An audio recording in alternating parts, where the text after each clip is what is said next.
안녕하세요 여러분. 6월 23일 매일 기도회이기도 하지만 수요 예배로 함께 예배 올리기로 하겠습니다. 우리 다 같이 사도신경 고백합니다. 전능하사 천지를 만드신 하나님 아버지를 내가 믿사오며 그 외아들 우리 주 예수 그리스도를 믿사오니 이는 성령으로 잉태하사 동정녀 마리아에게 나시고 본디오 빌라도에게 고난을 받으사 십자가에 못 박혀 죽으시고 장사한 지 사흘 만에 죽은 자 가운데서 다시 살아나시며 하늘에 오르사 전능하신 하나님 우편에 앉아 계시다가 저리로서 산자와 죽은 자를 심판하러 오시리라. 성령을 믿사오며 거룩한 공예와 성도가 서로 교통하는 것과 죄를 사하여 주시는 것과 몸이 다시 사는 것과 영원히 사는 것을 믿사옵나이다. 아멘. 오늘 하나님께서 저희들에게 주시는 말씀은 베드로전서 2장 13절에서 17절 말씀입니다. 베드로전서 2장 13절에서 17절 말씀입니다.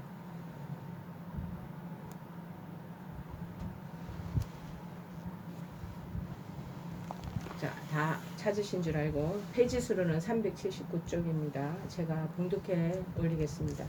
인간의 모든 제도를 주를 위하여 순종하되 혹은 위에 있는 왕이나 혹은 그가 악행하는 자를 징벌하고 선행하는 자를 포상하기 위하여 보낸 총독에게 하라.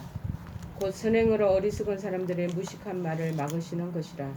너희는 자유가 있으나 그 자유로 악을 가리는 데 쓰지 말고 오직 하나님의 종과 같이 하라. 뭇사람을 공경하며 형제를 사랑하며 하나님을 두려워하며 왕을 존대하라. 아멘. 오늘 주시는 말씀은 인간의 모든 제도에 대한 성도의 자세, 그러니까 국가의 제도에 대한 성도의 자세라는 말씀입니다. 오늘 13절에 보니까 인간에 세운 모든 제도 이렇게 했는데, 이 내용의 이 베드로 전서의 저자는 앞서 12절에 보니까는 이렇게 되어 있습니다. 너희가 이방인 중에서 행실을 선하게 가져 너희를 악행한다고 비방하는 자들로 하여금 너희 선한 일을 보고 오시는 날에 하나님께 영광을 돌리게 하려 합니다. 이 선행에 대한 신뢰를 들기 위해서 일반인, 그리고 무엇보다도 아내, 노예 등 여러 계층의 사람들이 각각의 처지에서 지켜야 할 규범들을 길게 설명한 것이 2장 13절에서 그리고 3장 17절 내용까지 같이 서로 한 맥락으로 보시면 좋겠습니다. 자, 인간에 세운 모든 제도, 결혼 제도, 그 다음에 일반인에 대한 거, 뭐 아내에 대한 거, 이런 것들이 다 통틀어서 규범을 설명하는 거죠. 그 첫째 권고가 뭐냐면은 국가 내에서 나라에서 서민으로서 백성으로서 그리스도인들이 어떻게 해야 할 것인가에 대해서 우리가 알아야 됩니다. 특별히 여기에 제도는 하나님의 사람을 위해서 세우신 제도를 말하는 것입니다. 이것은 모든 인간 제도들은 하나님이 세우셨다라는 것으로 모든 권세가 하나님으로부터 왔다는 바울의 견해와 일치한다는 것을 우리가 알 수 있습니다.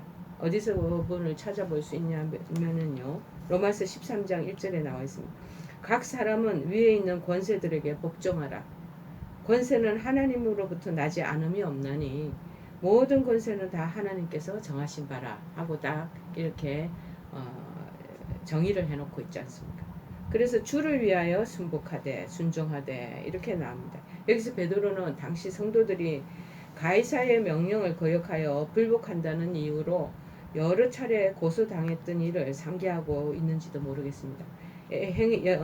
사도행전 17장 7절을 보면은 야손이 그들을 맞아들였도다. 이 사람들이 다 가이사의 명을 거역하여 말하되 다른 임금 곧 예수라 하는 이가 있다 하더이다 하니, 이에 베드로는 징벌에 대한 두려움이라는 인간적인 동기가 아니라 주님을 위한 동기를 먼저 가지고, 그리고 세상 제도들에 복종하라고 권면하고 있습니다. 왜냐하면 모든 권세가 하나님이 다 정하신 바라는 것이죠.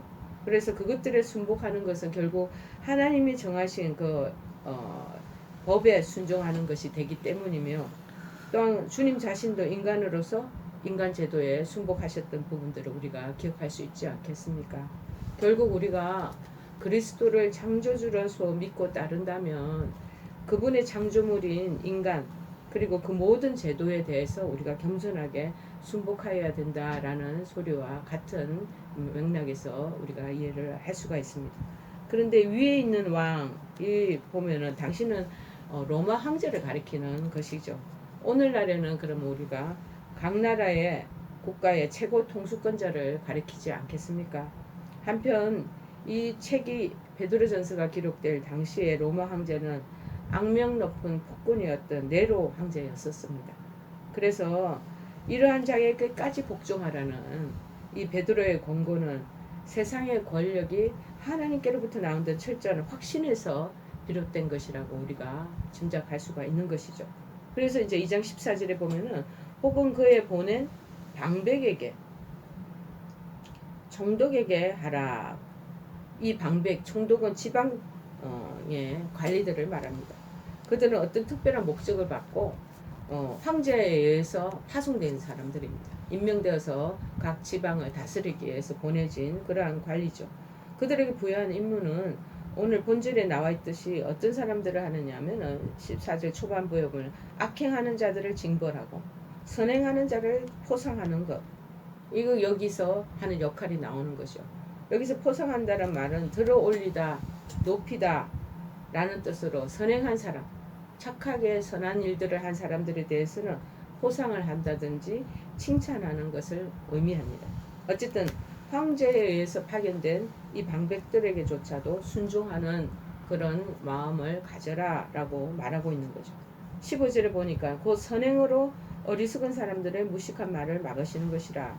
이 베드로는 13절 14절에서 권세자들에게 순복한 것을 권고한 데 이어서 본절에서는 왜 그렇게 해야 하느냐 그 이유를 지금 설명하고 있는 것이 14절 내용입니다.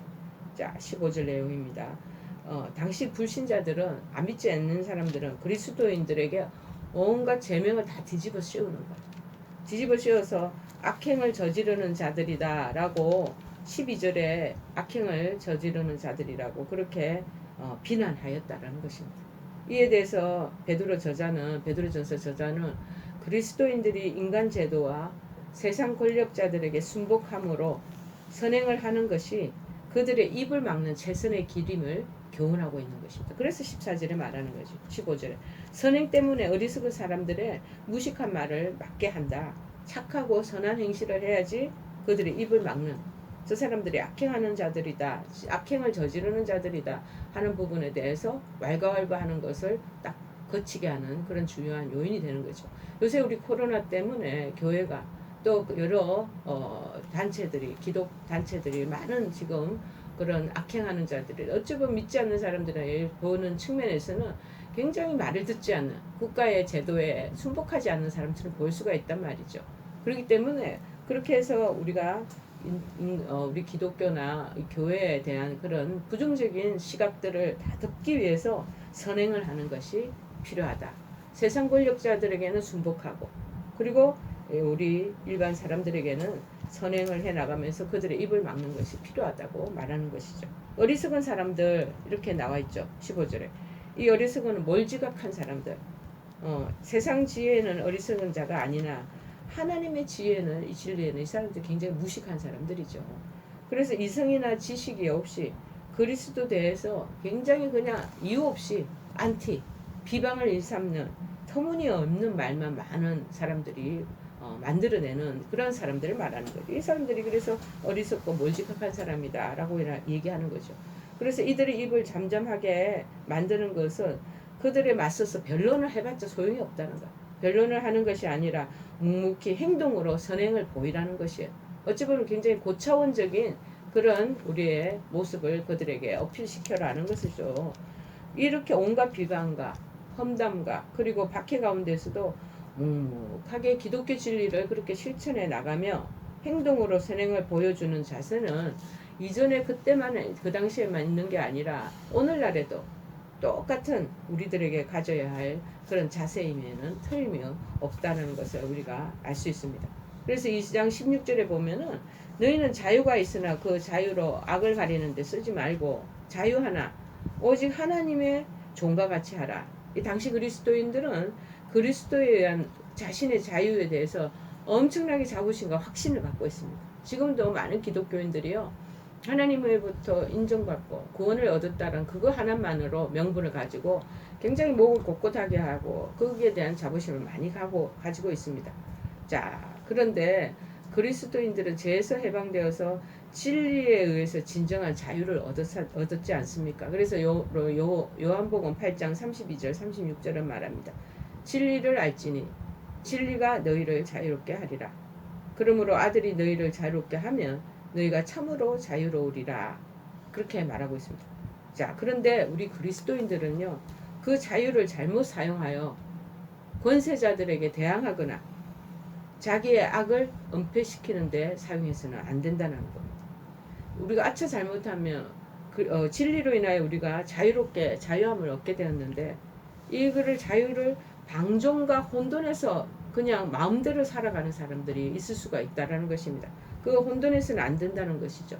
그리스도인들은 율법의 세력과 죄, 세상의 악한 세력으로부터 자유를 누리는 자들입니다. 그렇지만 하나님의 뜻에는 우리가 단순히 복종만 해야만 하는 자들이라는 것을 우리가 기억해야 되겠습니다. 왜냐하면요, 우리 크리스찬들, 성도들이 누리는 참 자유는요, 우리가 하나님의 종으로서 하나님께 철저히 복종할 때, 주인이신 하나님 앞에 복종할 때 주인으로부터 안전하게 보장받을 수 있기 때문이라는 것입니다.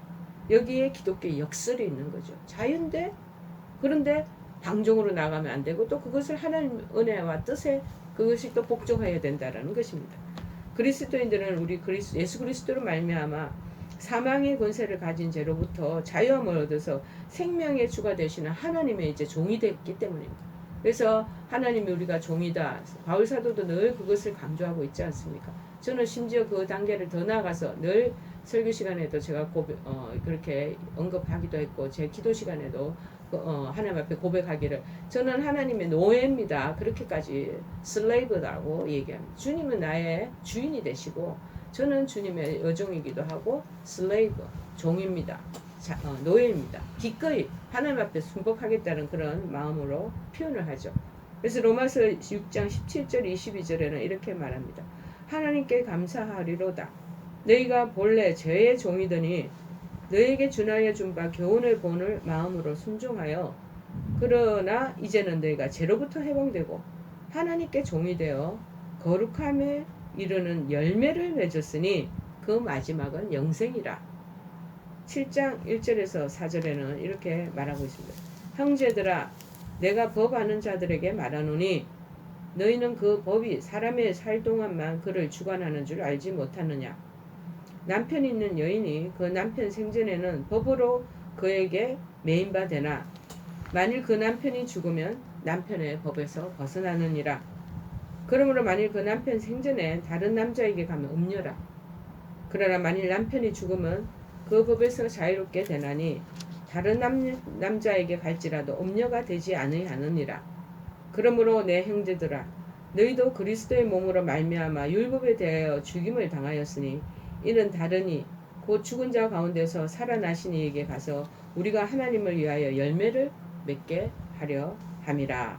이렇게 열매에 대한 얘기가 계속 나오잖아요. 어저께도 무화과 나무에 그 잎만 무성하고 그렇게 열매가 맺히지 않으면 하나님께서 그 모든 무화과 나무를 즉시 그냥 그대로 시들어 버리게 진노하신다는 말씀이 언급되어 있었습니다. 그런데 하나님을 위하여 열매를 맺게 하라 합니다. 또 로마서 6장 17, 22절에도 거룩함에 이르는 열매를 맺게 한다라고 말씀하고 있는 거죠. 여러분, 우리에게 자유를 주신 목적은 이 열매를 맺게 하시기 위함이라는 거죠. 따라서 그리스도인의 자유는 지가 좋을 대로 하는 방종이 아닙니다. 지가 좋고 자기가 정욕대로 자기의 하고 싶은 대로 살아가라는 그 방종, 하나님의 법에서 이탈되어서 살아가라는 것이 아니라 세워진 권위들에 대한 자발적인 순종으로 나타내져야 한다는 것입니다. 합법적인 제도에 순복하는 것은 그리스도인의 자유를 부정하는 것이 아닙니다. 세상의 법들의 처벌에 대한 두려움 때문이 아니라 그렇게 하는 것이 하나님의 뜻이기 때문에 자유로의 룰을 잘 지켜나가고 준수되어야 하는 것입니다. 그래서 17절에 보면 무사람을 공경하며 형제를 사랑하며 무사람을 공경하라. 이제까지 13절에서 16절의 그 겉면의 내용이 묶여지며 결론 지어지고 있습니다. 자, 그리스도인은 모든 사람을 공경해야 된다. 물론 이방인은 15절에 보니까 무식한 사람, 어리석은 사람이라 그렇게 표현이 그 당시에는 굉장히 어울렸습니다. 그런데 그리스도인은 새로운 삶을 부여받은 고귀한 자들입니다.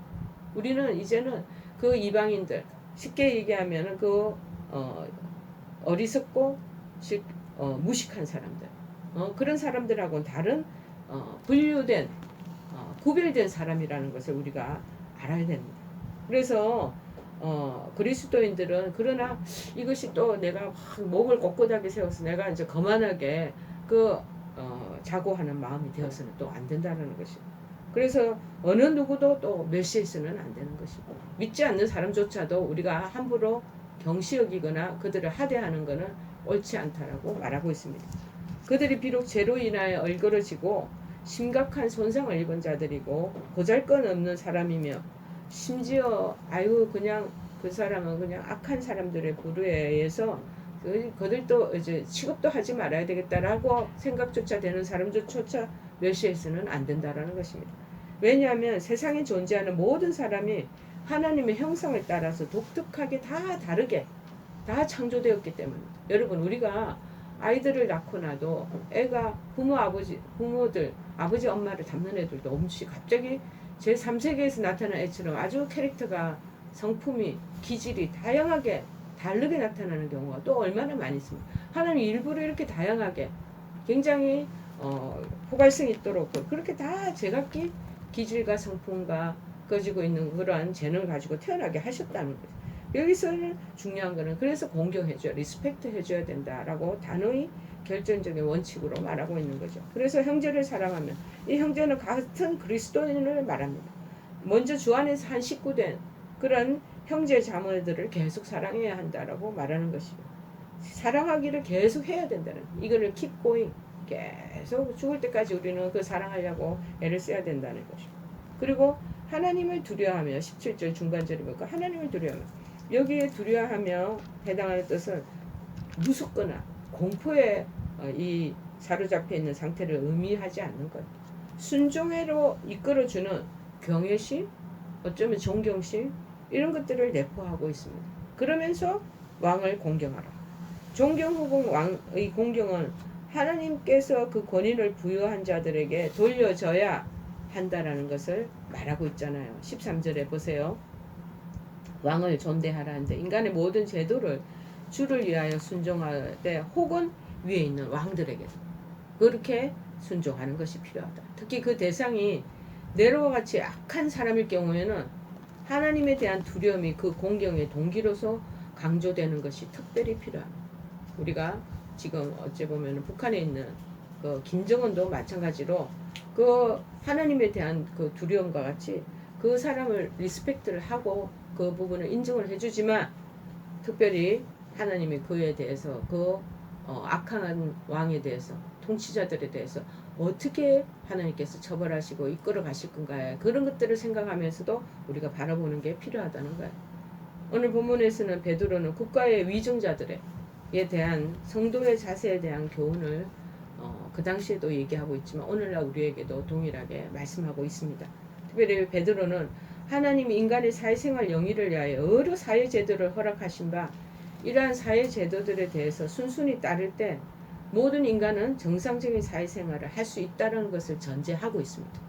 제도에 우리가 걸맞지 않는 행동이나 그 자세나 태도나 그렇게 하면 정상적인 사회생활을 할 수가 없죠.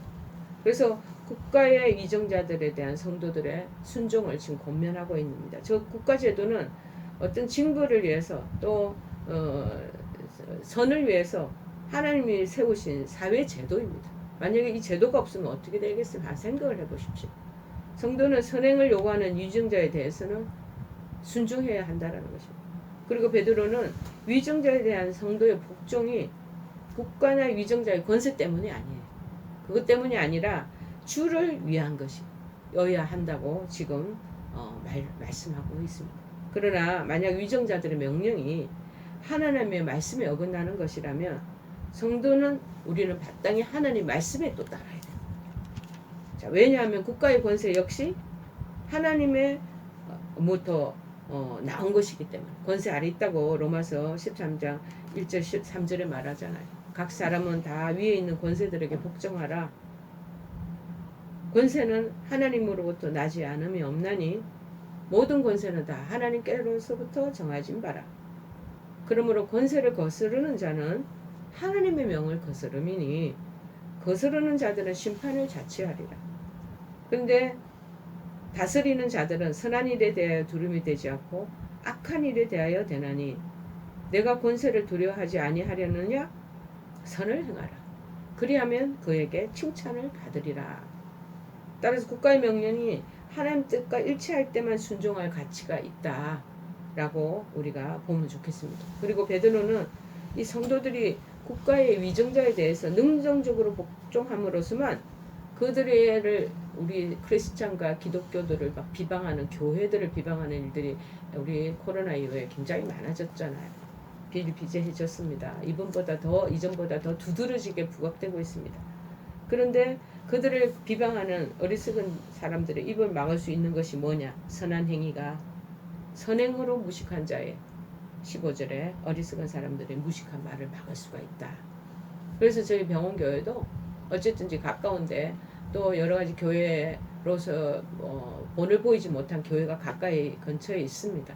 그러나 이 코로나 세태에 저희들이 병원 자체에서 하지 말라는 그런 여러 가지 규약들을 내걸었기 때문에 저희들이 지금 공예배 대신에 이렇게 비대면 이렇게 영상 예배도 제작하고 환자를 만나는 대신 그것도 지켜주고 뭐 하여튼 우리가 할 수 있는 대로 선행을 베풀려고 애를 쓰죠.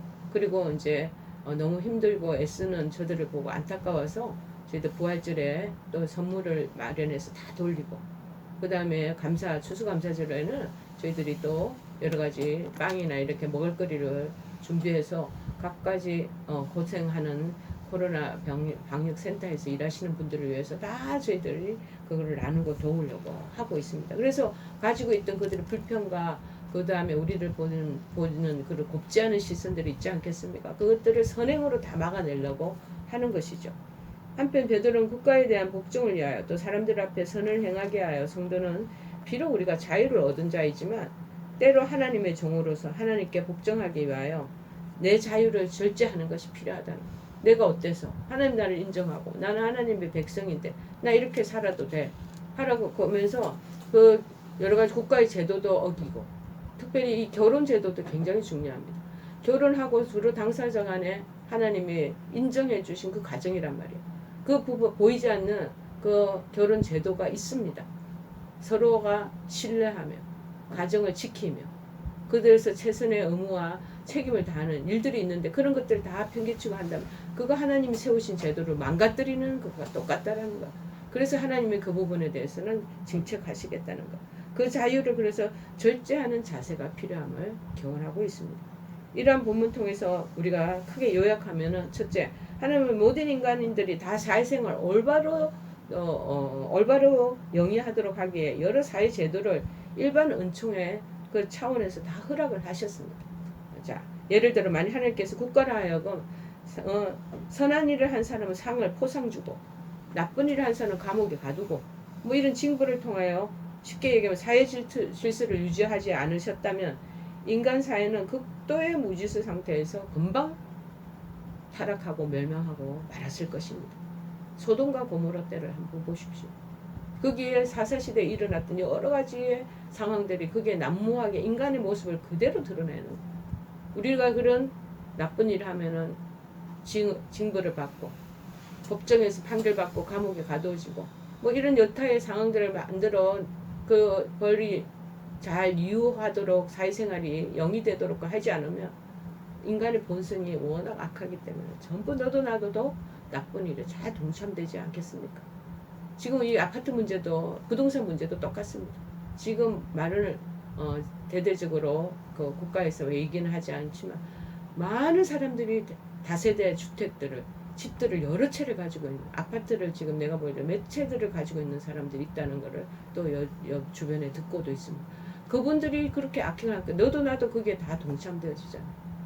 자, 그래서 그런 부분에 대한 걸 우리가 생각해 볼 필요가 있는. 둘째, 이렇게 하나님 국가 제도를 주사 사회 질서를 유지하게 하지 않으셨다면 우리 신앙생활도 평안히 이루어질 수 없었을 것입니다. 그래서 땅끝까지 복음을 전폐해야 할 그러한 지상 대명령을 수행하지도 못했을 수도 있다라는 것이. 나라가 어지럽고 지금 여기가 완전히 질서 없이 무질서한 상태에서 막 그 안정이 되지 않으면 어디서 우리가 선교를 해나가겠습니까? 미국 다음으로 우리나라가 두 번째 선교지로 그렇게 인정을 받고 있지 않습니까? 그만큼 나라가 부강하고 어느 정도 질서도 잡히고 선진 대열에 비춰봐서 크게 거기에 우리가 견주어서 뒤떨어지지 않기 때문에 우리 나름대로 그렇게 세계 만방의 선교에 그러한 좋은 우리 결과를 낳고 있지 않겠습니까? 따라서 성도들의 국가에 대한 순종은 직접적으로는 평안한 신앙생활 때문에 해야 된다.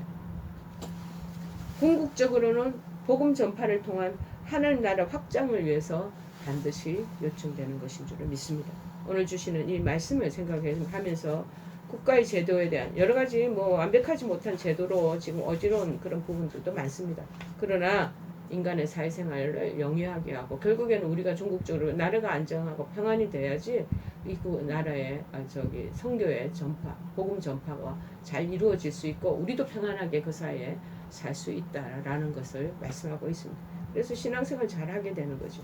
오늘 주시는 말씀을 생각하면서 우리 320장 찬양하시겠습니다.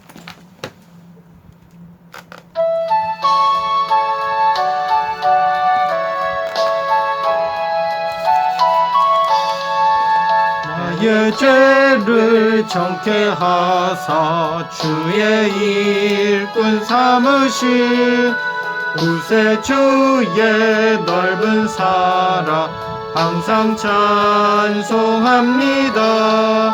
나를 일꾼 삼으신 주 크신 능력 주시고 언제든지 주 뜻대로 사용하여 주소서. 내게 부어 주시려고 은혜 예비하신 주 주의 은혜 채워주사 능력 있게 하소서. 나를 일꾼 삼으신 주 크신 능력 주시고 언제든지 주 뜻대로 사용하여 주소서. 죄의 짐을 풀어주신 주의 능력 크도다. 나를 피로 사신 예수 내 맘속에 오소서.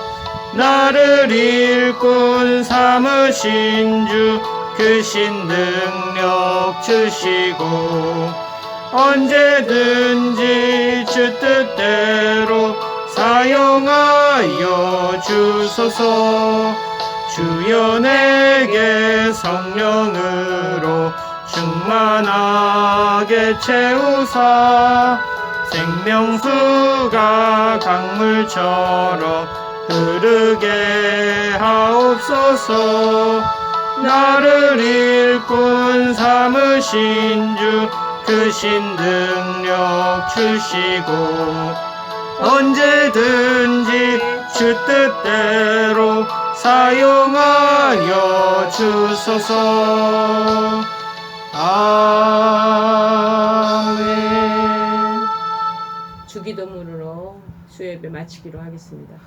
하늘에 계신 우리 아버지여 이름이 거룩히 여김을 받으시오며 나라의 마옵시며 뜻이 하늘에서 이룬 것 같이 땅에서도 이루어지이다. 오늘날 우리에게 일용할 양식을 주옵시고 우리가 우리에게 죄 지은 자를 사하여 준 것 같이 우리의 죄를 사하여 주옵시고 우리를 시험에 들게 하지 마옵시고 다만 악에서 구하옵소서. 대개 나라와 권세와 영광이 아버지께 영원히 있사옵나이다. 아멘.